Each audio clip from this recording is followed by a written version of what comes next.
Hey everybody, Charlie92 here, and welcome to the Intergalactic Aerospace Expo, IAE 2951.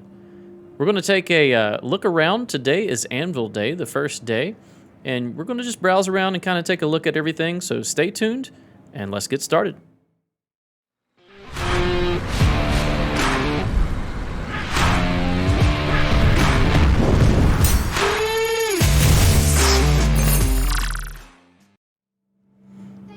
All right, so I have yet to enter the actual expo itself. I'm here at the foyer, if you will. We've got a welcome desk here, a couple little merch booths, it looks like, to the side. It says, hello and welcome to the 2951. Oh, there's a play button. I don't have to read it. Hello and welcome to the 2951 Intergalactic Aerospace Expo. This special audio presentation will be your guide to the ins and outs of the various halls and provide unique insight about the vehicles and manufacturers on display. Thanks for listening, and we hope you enjoy your time with us here at this year's IAE. I like it. All right, hopefully there's not too many of these to press.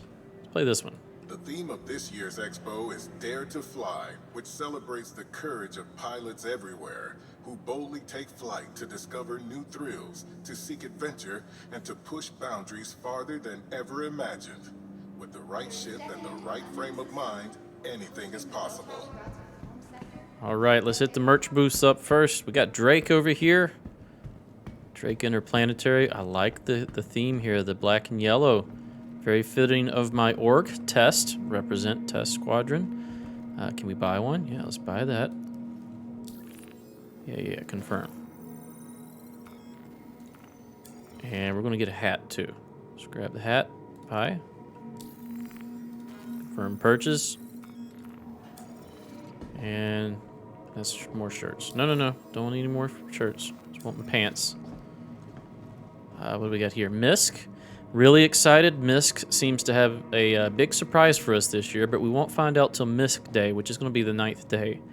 I think it's going to be a large exploration ship with maybe a focus on industry, mining, I believe. So really anxious to see what that is. Confirm purchase.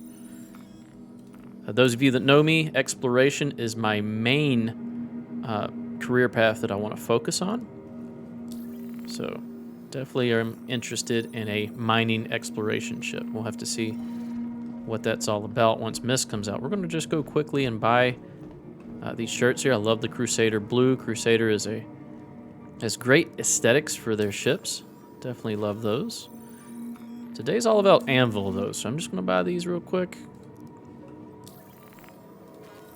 Looks like they'll probably have this same merch available every day. I wanted to check it out just in case there was differences, but I can always come back here later off camera and buy some more. So, got a little bit of merch, getting in the mood. It says introducing the Ares Starfighter. There they are, the Ion and the Inferno taking on an Idris. And the Redeemer. Yeah, overwhelming firepower. Love the Redeemer. I know it's a very polarizing design, but I've always liked the idea behind it. And I think the implementation is done very well as well. All right, let's call an elevator and let's go to the Anvil Hall for today. All right, Zenith Hall has Anvil Aerospace, and Apex Hall, well, you can see there for yourself. All right, let's go check it out. Zenith Hall. Frame rate, surprisingly good, considering it's the first day of the IAE, and we're on New Babbage, which is notorious for having horrible frame rates. Obviously, we'll have some skips and jumps. All right, do you have something to tell us? Are you going to talk? Is your AI broken? Probably. It's okay. Oh, I like how they got it looking like we're flying through space here. Oh, there's a video.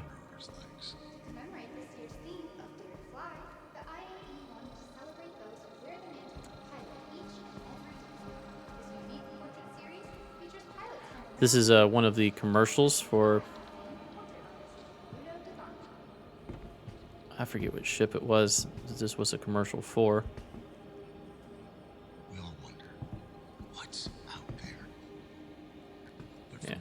Gladiator reference. All right, let's continue on. Sail the stars. While it may be commonplace to sail through the stars, we should never lose sight of the wonders of spaceflight. From discovering new jump points, unearthing lost ruins, or setting new speed records. Famed artist Arudo Divani created this unique portrait series as a tribute to the diverse array of people who eagerly climb aboard their ships and dare to fly. All right, we got a cool entryway here. Stars above, stars streaming past. Come on, let's run up here. I'm excited. All right, we got a Carrack. Immediately greeted by that. All right, chart new territory. Anvil Aerospace may have made a name for itself along the front lines with its masterfully built fleet of military craft. But more and more of the company's civilian craft have captured the imagination of the Empire. Look no further than the Anvil Carrack to see a ship that has transitioned easily from its naval origins to the very edges of space as pilots use the ship to chart new territory. Love the Carrack. Probably my favorite ship so far out of every ship in the game. Push your boundaries, test the limits, expand what's possible. At this year's Expo, we want to celebrate pilots everywhere who boldly take flight to discover new thrills, to seek out adventure, and to go farther than ever imagined. With the right ship and the right frame of mind, anything is possible. That's why the 2951 Intergalactic Aerospace Expedition would like to encourage everyone to push the boundaries, test the limits, expand what's possible, and dare to fly. All right, so let's check out the map here. Okay, we are here. There's an Aero, Pisces, Hawk, Hurricane, Carrack, and Gladiator.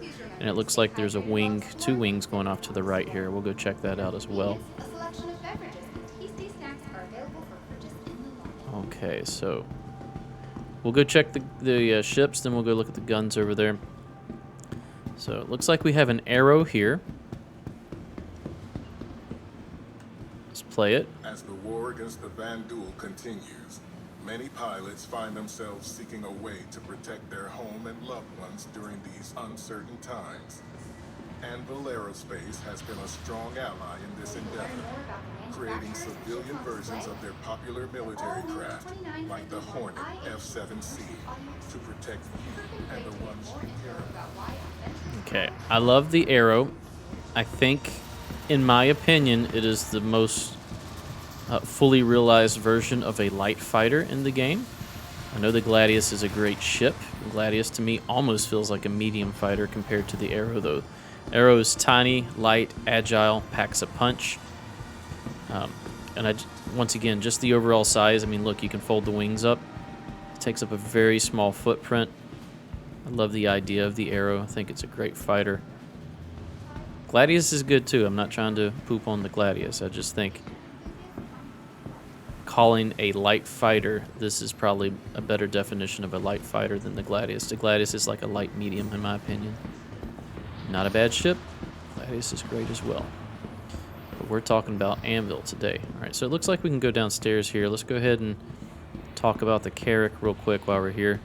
Carrack, long range, large, self-sufficient exploration ship. You go out into the black, chart jump points. You have repair facilities, drones, medical bay, tons of cargo. I think it's around 500 SCU of cargo space, along with a separate rover garage, and then you have a extra small hangar on the top, which can fit a Pisces in it as well. You got turrets here. I believe there's size 4 guns on the turrets with very good firing arcs. They extend out, and you get good fields of view with that. Just an overall amazing ship, in my opinion. It does a little bit of everything and is very self-sufficient. And just looks cool, too. But yes, the primary focus, jump point navigation and mapping. There's a cartography room all the way up in the top. I'm not going to walk all the way through the Carrack. We have I've posted a walkthrough video on that already, so you can check that out if you want to see the inside of the Carrack. I'm just going to kind of go around and look at each vehicle and give you my thoughts. If you are super interested in exploration gameplay and you're ready to plop down a whole bunch of money, then yeah, the Carrack's a good choice, but everything can be earned in game, so you don't need to do that. Alright, so now we have the Hurricane. Is there a write-up on it? There is. It says, big things do come in small package. The Hurricane is a fighting spacecraft that packs a deadly punch into a slight fuselage. Spacecraft compensates for lack of creature comforts with its powerful armament, 6 guns capable of blasting their way through nearly anything. Hurricane pilots have yet to find an enemy shield they can't knock down. So the Hurricane, I believe, is classified as a heavy fighter. You have 2 size 4s on the front here. They kind of extend out. These are pilot controlled. And then there's a gunner's seat. You can see right here where it says ladder. At the top there has quad size 3s. So this thing packs a heck of a punch. I believe it has a medium shield these days.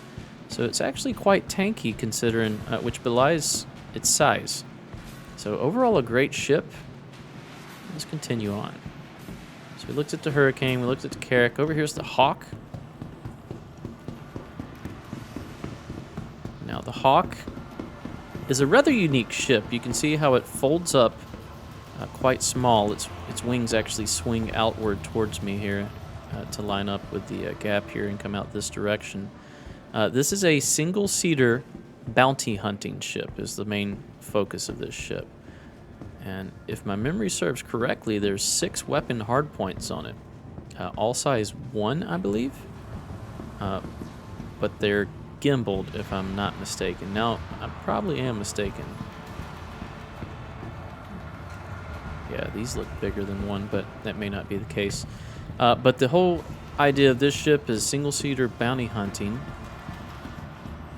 And you're actually given a little special pod back here in the back. Let's see if we can activate it or if it'll only give me the option to rent. Well, it is open, but I don't see the chair in there. So you open up this back, and a chair will come out, and you can actually put a prisoner in that pod and then send them back in there for nightmare fuel while you take them wherever you need to turn in your bounty. Now, you can also use that chair to log out in, so that's an added bonus for the Hawk owners. It also features a small EMP for disabling enemy shields and systems. Alright. So let's go downstairs. Usually they put ground vehicles and holo viewers downstairs. And whoop, we about missed the Pisces. Remember I spoke about the Pisces being the companion shuttle to the Carrack up there. You can see the size 1 weapon mounts there. This is a Pisces Exposition, which would be a C8X because it has extra weapon mounts. Can we open the ramp? It's already open. Cool thing about the Pisces is you have these jump seats on either side. All right, and then you also have cargo storage on either side. For a ship this size, that's awesome. Yeah, your view's okay, but it's a very, very small footprint, very well utilized space, so that it can fit in the Carrack hangar there. Alright, Pisces. Alright, let's go downstairs and see what they got. Running around like a madman, that's okay. I believe the Spartan will probably be on display here. That'll be the new vehicle from Anvil. And this is a Ballista. So Anvil this year is saying that this vehicle chassis is the Atlas chassis. And this configuration would be the Ballista, which has the surface-to-air missiles here. Or torpedoes, whatever terminology they're going to use. It's actually a pretty cool ship. It articulates a bit in the middle. It's almost like a trailer here. There you go. You can go in and kind of take a look at the interior here. You got some vehicle components, some weapon racks, and then of course the pilot's our driver's seat. That would be the Ballista. And once again, surface to air is its main function. We're going to look at the holo viewers in a second. Let's go see what's over here. I imagine the Spartan is over here. And it looks like the Ballista doesn't have a write-up. It does. It has a small one. Keep your airspace clear of danger with the Anvil Ballista. Originally designed to defend outposts from Vandal attacks, this mobile missile defense system packs a powerful loadout, allowing the Ballista to stand firm against any threat, whether it arrives by air or land. So you can use those to attack land targets as well. All right, let's check out the Spartan. All right, this one it'll read for us. Despite the aerospace in its name, Anvil has hardly been limited to the skies. For example, the tough and rugged Atlas vehicle platform was developed to help conquer the unforgiving landscape found on moons and planets alike. Both the Ballista and the Spartan were both built from this design foundation, proving its adaptability. Yeah, so that's what we were talking about. Same chassis here. This one is an APC variant. All right, so you step up here into what I guess we'll call the trailer section. All right, and you've got what appears to be 8 jump seats. So it's a troop carrier. Can we open this? Will it let us? Yeah, so you have 2 ramps and then a ramp in the back there, so 3 ramps total, but 2 in the middle here, and then this forward section looks to be about much the same as the Ballista. All right, let's go look at the holo viewers. The holo viewers should show us future concept vehicles that aren't in the game yet. Everything we've seen on the floor so far is available to rent and to fly. And it looks like we have the Liberator back here. Now, I am super interested in the Liberator. It is basically a mobile... Well, it's a carrier, but it's a tiny carrier in the fact that it carries 3 ships total, officially. You can probably cram a lot more on there, but you have 2 small landing pads and 1 extra small landing pad, as well as internal vehicle garage. And then separate from that, you've got about 500 SCU of cargo storage. So I could see this being used by industries such as mining, where you can load a few prospectors, maybe a fighter, maybe a Terrapin, a few rock DSs or rocks, to go out, land on a planet or land on an area and conduct a large-scale mining, well, not large-scale, medium-scale mining operations. Then throw all your collected ore into the 500 SCU cargo and then fly out and hopefully make some profit. Now, is that viable? I don't know. That's just 100% theory crafting, but I do like the idea of this ship. All right, it says here, Anvil continues its tradition of excellence with Liberator, an open-air vehicle carrier designed with the same quantum drive and long-distance capabilities of military-spec carriers and Pathfinders, but tailored to the civilian market. The Liberator is the ideal carrier to put your fleet on the front line of any operation. And then, of course, you know, instead of industry such as mining, you can also just transport vehicles. Instead of transporting SCUs of cargo, you can transport vehicles themselves as cargo. I like it. I like the idea of it. Price is a little steep. I believe concept price is $575 US, which is an insane amount to spend on any game, really. But, you know, we're not exactly sane, are we here? But yeah, I do wish it was a little closer to like 400 or so. It's not a capital. That was mistakenly put on the ship matrix, but was further explained during the Q&A for the Liberator. Alright, so I believe that does it for this haul. Well, we might have missed a Super Hornet over here. So we'll go take a look at that. No, this is a Gladiator. So Gladiator is going to be a bomber. It's a very unique looking ship too. I love how the landing gear is on the end of the wings, but then you also have the problem of, well, what if one of your wings gets shot off? Alright, it says here, the civilian model of the Gladiator appeals to those who want to explore the verse with a bit of added security. Supporting a maximum of the Gladiator is perfectly equipped to explore and fight with or without a wingman. The civilian model allows pilots to choose between extra cargo hold or a bomb bay. So that extra cargo hold is actually quite intriguing. We don't have access to that yet, but you can see the bomb bay here.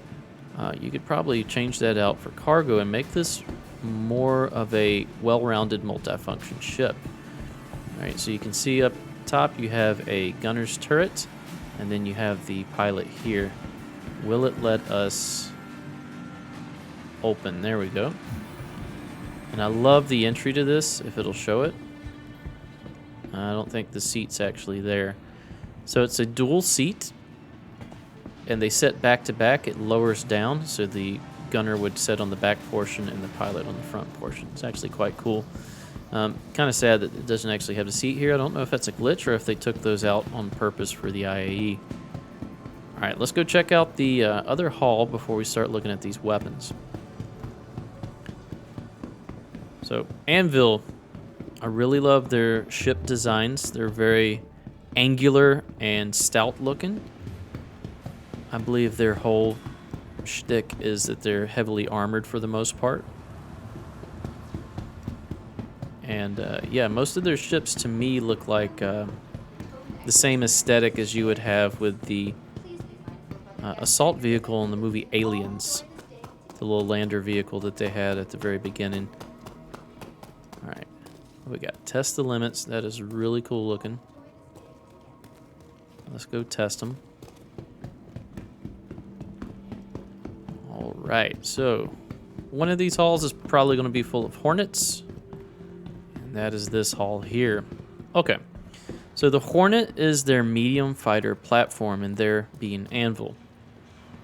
It's meant to kind of slug it out. It's not as agile as some of the other medium fighters, but it's supposed to be heavily armored for a medium fighter. And it's very versatile. There's a center section that is changed out on many of these variants here that changes the whole function of the ship for the most part. All right, so this one is just the F7c Hornet. All right, that's going to be the civilian model.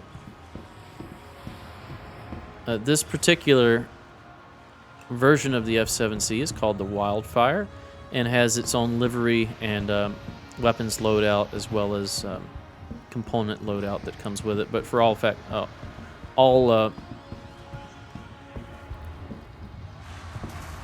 for everything that matters, rather I should say, is basically just an F7c with a different loadout. Let's see what it says. F7c Hornet Wildfire, created as part of the Masters of Flight series in conjunction with the Flight Sim Arena Commander, the Wildfire pays tribute to the famed pilot Aria Riley for her distinguished service with the legendary Squadron 42. This Hornet comes equipped with her own personally selected loadout preferences and a custom special edition livery honoring her iconic ship. All right, we're not going to read all of those. I will talk a little bit about each ship, though. All right, moving on here. Okay, so this is the F7cM, which is known as the Super Hornet. This is the closest to military grade you can get with the Hornet as a civilian. It features a extended chassis here so that you can fit a co-pilot seat behind the pilot. The co-pilot can take over control of the remote turret up top. And it's probably, if I were to own a Super Hornet, this would be the one I would probably want to own. It also comes stock with a canard turret in the front here. But that can be changed out with a size, I believe it's a size 3, if I'm not mistaken, hardpoint. And then you have two size 3s on the wings. And then that up top can be changed out with a single size 4. So pretty good firepower for this.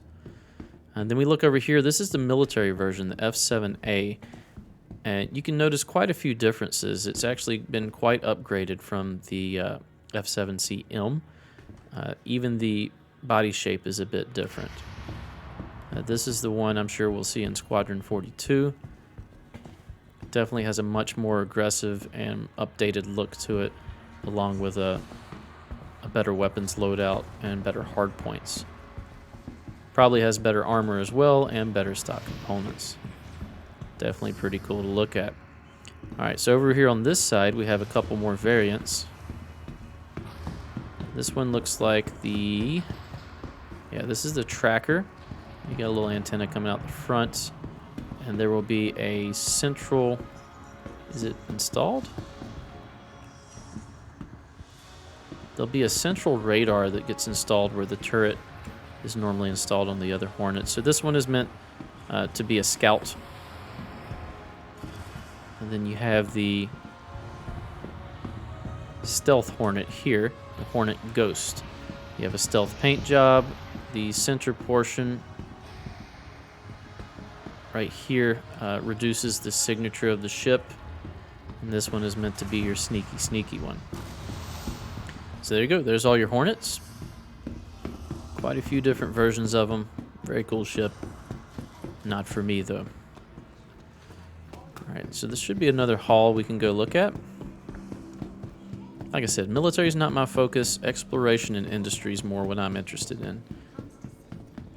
Alright, test the limits. We're doing it. Trying not to pass out while I'm running around here. I'll take a look at the third haul in Zenith. Did I mess this up? I don't think so. Alright, so a few more ships here. Speaking of exploration, as well as scouting, we have the Terrapin. I absolutely love the look of this ship. It's the little turtle. Alright, so it's supposed to be heavily armored. It's a very small ship with VTOL engines that has a medium radar. As far as I know, I think this is the smallest ship that has a medium radar. Alright, you've got your Darth Vader chair here. That's your scanning station. You can see right there a scanner station. Does my torch do anything? A little bit. This tiny little ship has, you know, it's got a latrine here with a shower. You've got a bunk. You've got weapon storage. You've got armor storage. I just think it's a bit overpriced. I believe it's $220 US right now. I think if this ship was closer to 150, I think a lot more people would actually own it as far as the real world money. For me, personally, I'm just going to earn this one in game, but I certainly do love the ship. Now, offensively, it doesn't have much. I believe it's dual size 2s, if I'm not mistaken, on this turret, and that's it. But you do have armor. And there's also little armor pieces that will come over the canopy sides and top there, which I think is a nice touch. As well as you can vent your armor, as you can see right here, to allow heat to dissipate. Very cool ship, very heavily armored, i.e. the name Terrapin. Alright. We'll go over there in just a second. Let's look at the big one first. So this is the Valkyrie. And if you didn't believe my Aliens reference before, I mean, just look at this thing. I actually have a video review already out on this ship, so you can go check that out for more in-depth. But the long and the short of it is a drop ship / gunship that has drop seats, or jump seats rather, for 20 packs, as well as quick egress out of these side doors. These side doors actually have door guns on them. You can see them here in the stowed position. And you have a bay, which allows you to store a small amount of cargo or a vehicle. As you can see here, very cool ship. Definitely like the aesthetic of it. I think also this one is probably a bit overpriced. If I'm not mistaken, I think it's $375 US. I may be wrong, but it's somewhere around that point. And I just feel it's a little overpriced for what you can do with this ship. It's not as multifunction as I believe you would need for that price point. I'm not saying everything for high price should be multifunction, but for something like this, a drop ship, I don't see the need to have to drop off 20 troops that often. The cargo edition, additionally, when they first had the ship come out, you could not place cargo back there. By allowing cargo to be placed back there, they certainly increased the value of it, though. I will say that. All right, moving back here, we're looking at the F8 Lightning. All right, so this is the heavy fighter that Anvil has made to sell to the UEE. It's not purchasable by civilians. It is a military craft, and it has a metric crap ton of firepower on it. It also has a very cool profile and shape to it. See if we can get around and look at it. There you go. Very futuristic looking thrusters. And the design, while still angular like most Anvil ships, is a lot more aerodynamic than you're used to seeing from Anvil ships. Maybe the takes a lot of cues from the Arrow, which is also a newer Anvil design. Alright, so last thing, go look at some weapons. And I think that's going to do it for Anvil Day. Now, would I pick anything up? I think the Key things to look out for here is if you've been looking to pick up a Carrack, now's a good time to do so. But even if you're not looking at purchasing any of these, you can come to the expo here. You can rent all of these vehicles to fly for free, and definitely check out everything on your own, especially the combat ships. I recommend any combat ship you may be interested in, rent them first, take them out, try them out, PvP, PvE, and see if they suit your needs for how you intend on playing a combat ship before you decide to make a purchase. Alright, maximize strength. In order to be daring, one must take risks. Having the right tools can make the difference between success and failure. By selecting a high-quality, expertly crafted weapons system, even a top-of-the-line vehicle can have their strengths honed to the next level and become a decisive force, ready to face any obstacle head-on. From defensive operations to heavy-duty stopping power, the IAE Armament Gallery is bound to have the weapon upgrade you've been looking for. So, we have a bunch of weapons on display. I just want to go stand beside one of the larger ones, just to kind of give you a sense of scale. What size is this? 5? It's a Mammoth Repeater. And let's go change my view here. Whoops. There we go. And then let's zoom out a little bit, just to kind of give you a sense of scale on this weapon here. That's insane. Insane. All right, that one's a Galderine, so that's a size 5. So this must be a size 6. There you go, size 6, massive. All right, well that's going to do it for this IAE for today. Once again, this is the Anvil Day. Join me tomorrow where we check out the, I believe it's RSI tomorrow. And we won't check out the weapons or the merch booth tomorrow because I think that'll stay the same. We'll just come in straight and check out the vehicles. All right, if you like my content, please consider a like, a comment, subscribe. And thanks for watching. We'll see you next time. Bye-bye.